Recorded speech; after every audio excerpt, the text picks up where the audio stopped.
So this video covers a hypothetical process flow for a real estate company using the principles of ISO 9001. In this video, I'm going to be running through the steps in a process flow, giving some examples of inputs and outputs, and hopefully you should be able to go away and document your own process flow.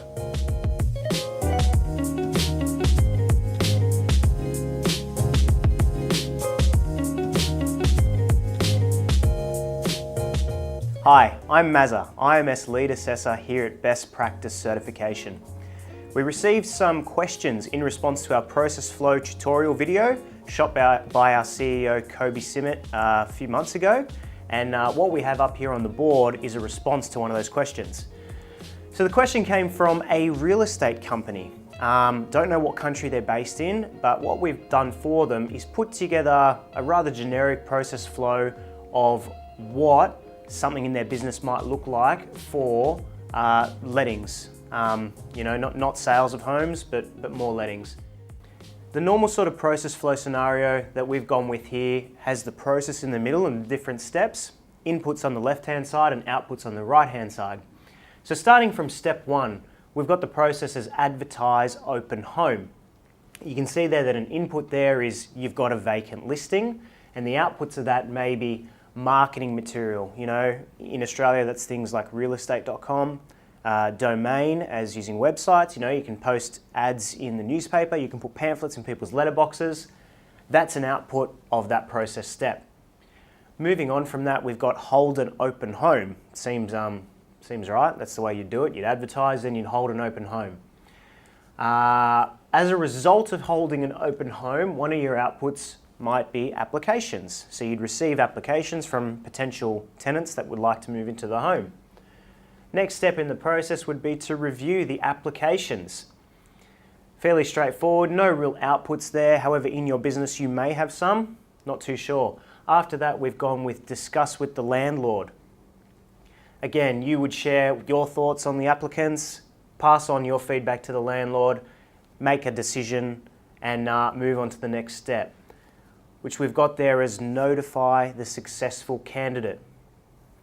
So obviously once that's done, you move on to prepare and issue the lease. And what you've got there are some input items are the tenant details. Grab the information from them, prepare the lease, and issue it to them.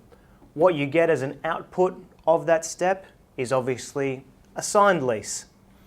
After that, as the real estate agency, you need to obtain the bond. Output of that step is obviously a bond payment. And then after that, you can see we've run through the process. You get to move into property management flowchart. That's your normal 3 monthly inspections, collect your rent, respond to tenant queries, pass them on to the landlord, all those kinds of things.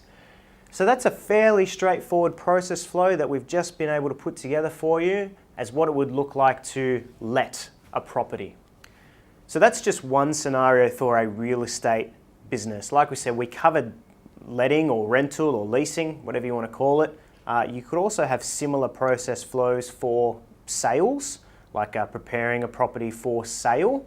And you could also have it like we have as our last step here, property management. You could come up with a flow chart that spells out the steps for that.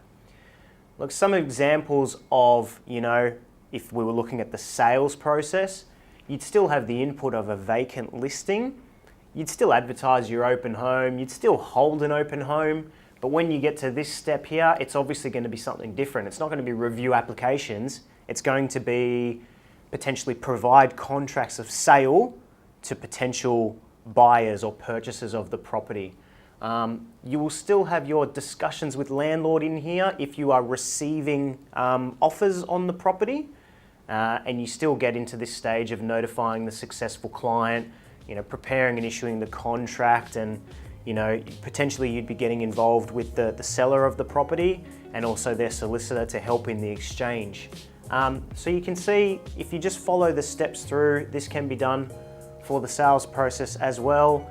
Think about what inputs might go into it and of course what outputs come out the other side. So thanks for joining us. Don't forget to subscribe to our YouTube channel and follow us on Instagram and Facebook.